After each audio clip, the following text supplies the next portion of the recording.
This is John for Global Traveler. Today I have the pleasure of talking travel with Kristin Wilson of the Traveling with Kristin platform. Morning, Kristin. Good morning. So tell everybody a little bit about yourself. Give us a little bit of your background. So I am a lifelong lover of travel. My grandparents worked for Pan Am back in the golden years of aviation. They lived in Miami Springs, right by the Miami airport. My mom grew up with planes flying over their house every day, and I just always loved travel. I used to look at their travel pictures from Rome and San Francisco, and that was the only thing I wanted to do as a little kid. And through high school and college, I saved all of my money to be able to travel. I studied abroad twice through the University of Central Florida and the Rotary Foundation. And that was basically the rest is history. Once I discovered that you could not just travel to other countries, but you could live in other countries, then that's all I did. I went to 60 countries.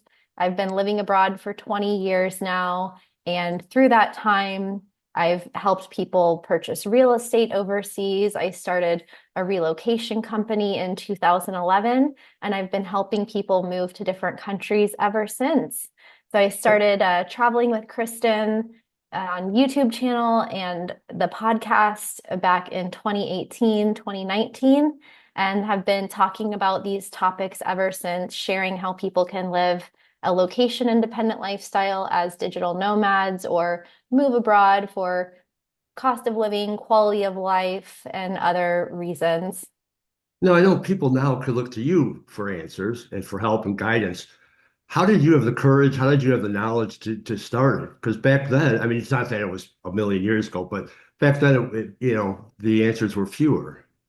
Yes, I actually was just reflecting on that. I was putting together a travel scrapbook of all of my years of travel and just looking at pictures of myself, at 24 years old, living in Nicaragua, driving around in my four-wheeler. I mean, I don't know what I was thinking sometimes, but I actually used to be a competitive surfer and I traveled a lot for surfing, went to Puerto Rico, went to Hawaii, went to Mexico.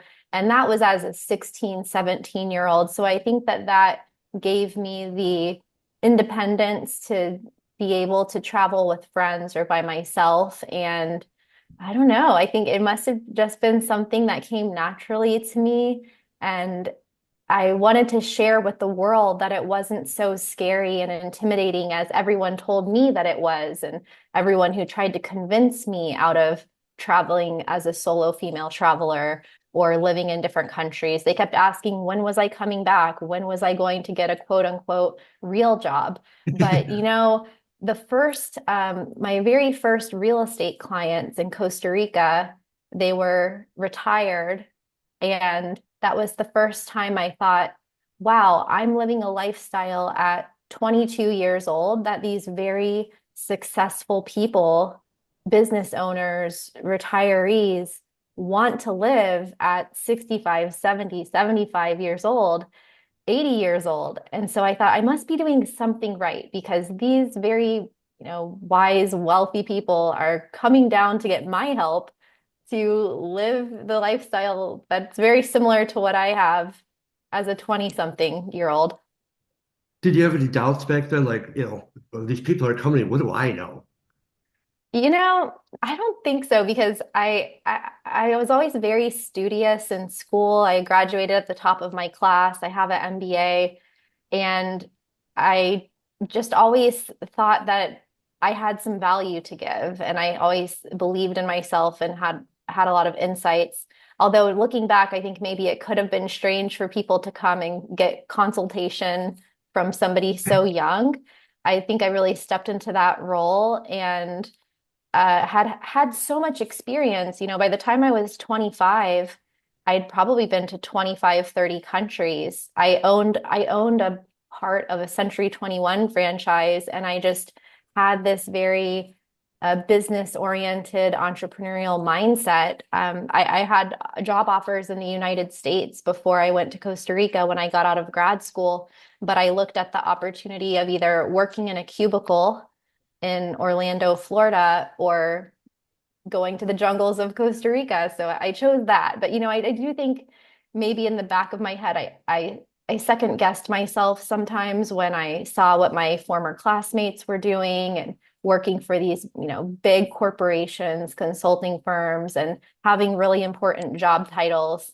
And I didn't have that. So, but luckily the internet wasn't as prolific back then. We didn't have all of the Instagram and social media that we have now. So I think that allowed me to really be present in the places where I was and just enjoy my life.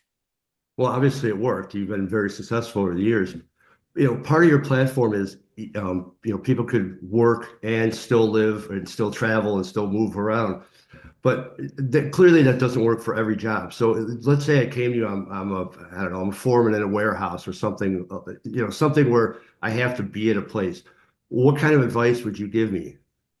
Yeah, so I talk about this a lot in my book, Digital Nomads for Dummies, because a lot of people think that people that work remotely have to be computer programmers, developers or graphic designers and be a young person who can work online and travel. But actually, the statistics show that the average age of a digital nomad was 35, 36 years old at the time I was writing that book a couple of years ago, and it could be even older now since the pandemic because so many people from different professions, different age groups, different demographics have the ability to work remotely. So what I always recommend to people, if you have an in-person job, like you're a foreman or you're waiting tables, you're doing something in person, to really take a look at your skill set. And, maybe you can't wait tables remotely, but you have a lot of skills like communication with customers, math, analytical skills, problem solving skills, and make an inventory of everything that you can do and all previous jobs that you've had, and then think about what other jobs you could be qualified for without having to go back to school, without having to learn new skills. Maybe ChatGPT can give you some ideas there, and then check out the remote jobs websites. You can start with something that's not as advanced, maybe something in customer service, virtual assistants.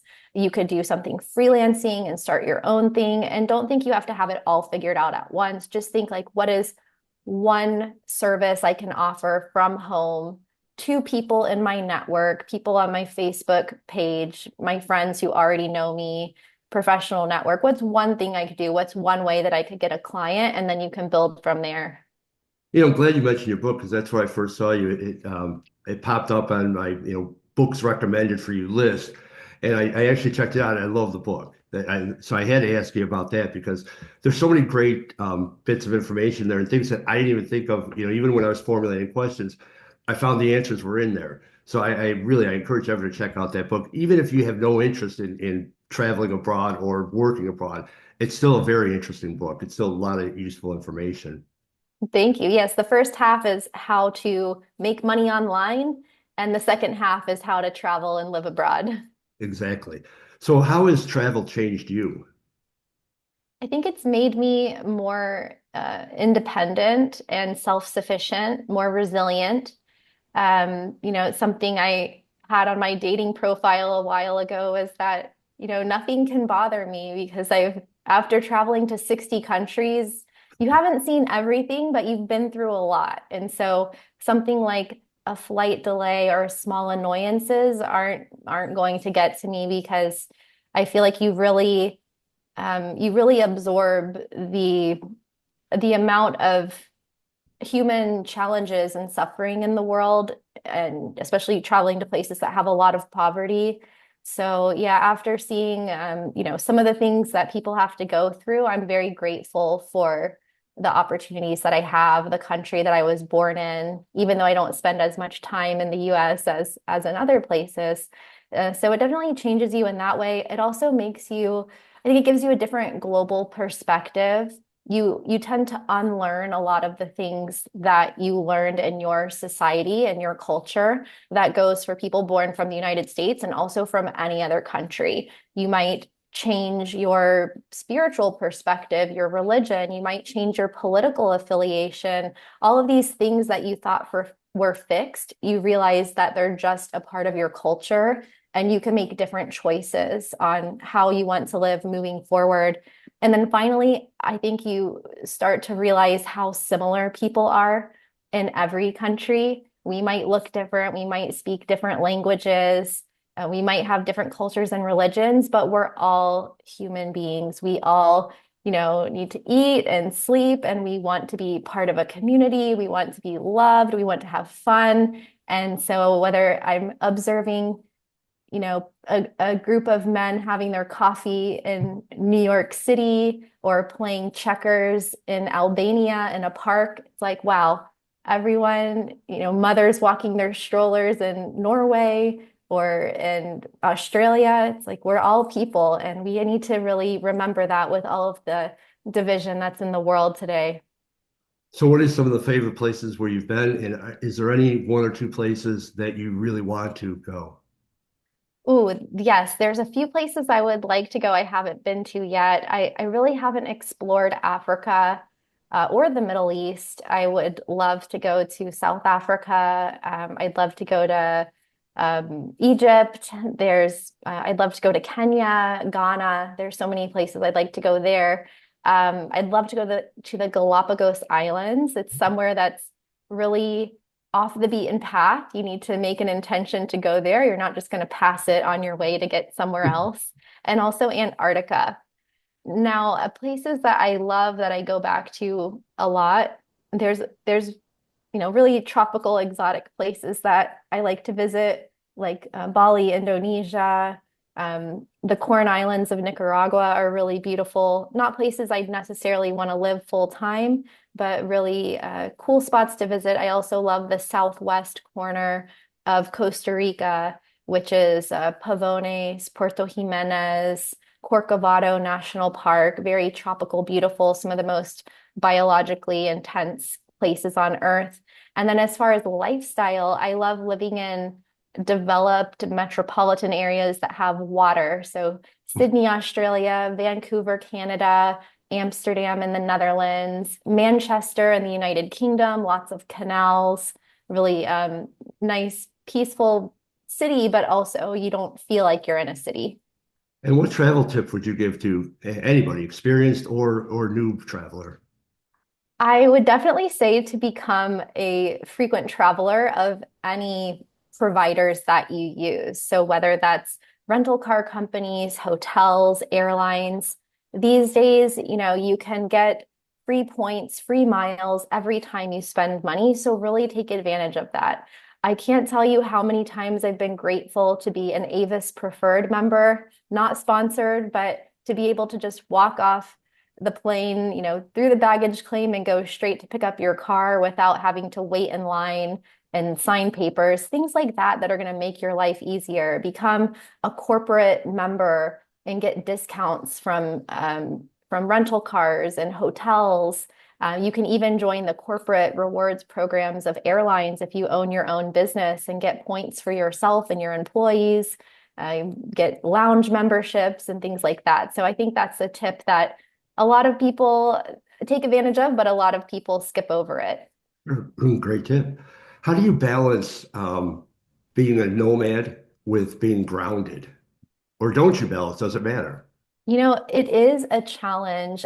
The way that I've done it is I feel like you go through phases in life, whether you're traveling or not, right? In your 20s, you're different from your 30s, 40s, 50s. So for me, I look at it as seasonality. Like there's certain times of my life where I just wanted to travel. I would go to places for one day, 1 week, 1 month. And then there's other seasons of your life when things are more important to you. It could be finding a relationship, focusing on your career, raising a family. And so in those times, you might want to settle in one place or slow travel. There's a lot of digital nomad visas now where you can live for anywhere from 6 months to 5 years in a country. And that can give you the chance to really adapt there, learn the language, meet a romantic partner, make friends, and that can really change your life. So also being able to visit family. If you work remotely, you can base yourself near family members. Go visit your cousins, your grandparents, your grandkids. And so I take advantage of that as well. Now, this isn't really a question, but I wanted to bring up your YouTube channel. I think it's really fascinating. You got so much information on there. Some of it lighthearted. I love the where to go, and I'm not getting political, but I love where to go if Trump's elected, where to go if Kamala's elected. And those are great videos. I love all the other stuff. I went down the rabbit hole the other day, and I spent like, and I'm not joking, I literally spent hours watching those videos. I encourage everyone to check it out. Oh, thank you so much. I've been helping people move overseas since really the early 2000s, and people have shared a lot of their reasons for moving. And I noticed in recent years that political reasons became more important, especially in this election cycle. And I've been through 3 or 4 election cycles now with helping people move. And I had this, I observed the news from the last election cycle where there was an increase. I believe it was around 17% more applications from US citizens moving to Canada after the inauguration in 2017. And so this idea has kind of been in the back of my mind ever since. The decision to create videos on where to move if Kamala Harris was elected, where to move if Donald Trump was elected.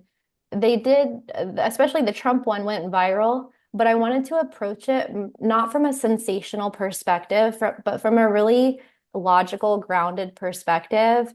If so many people were searching online, I think it was 4,000% more searches for things like where can I move abroad, how to move to Canada, how to move to Australia, different things like that. These are questions that people legitimately want answers to. And so I wanted to provide those answers and think neutrally, apolitically from both sides of the aisle. If you voted for this person, what are your values? What do you care about? What are some other countries that care about the same things? And could you actually move there? And so that's what I was trying to help people do. No, actually, it was perfect because, like you said, it was apolitical, and you didn't pick a side, you didn't mock either side, and it was in this age of everyone divided and arguing. I just thought it was two excellent videos, so I love those. I encourage everyone to check them out, even if you're not intending to move. Before I Thank let you you. go, tell everybody where they can find all your information, your podcast, your book, your YouTube channel, your website. Yes, I am traveling with Kristin on all platforms. That's Kristin with a K. And you can find 275 episodes of the Traveling with Kristin podcast wherever you listen to your podcast. You can find 501 YouTube videos on youtube.com/traveling with Kristin about travel, living abroad, and making money online as a digital nomad. And you can inquire about relocation services, media inquiries at travelingwithkristin.com. And they're all excellent sites. I checked them all out. I continue to check them out because I got a lot more to go. I haven't gotten nearly half of them, but I'm going to get to them, and I encourage everyone else to get to them. Kristin, thank you very much. Thank you for all you do for travel. Thank you for your time now, Thank you so much, John. A pleasure to be here. and have a great day.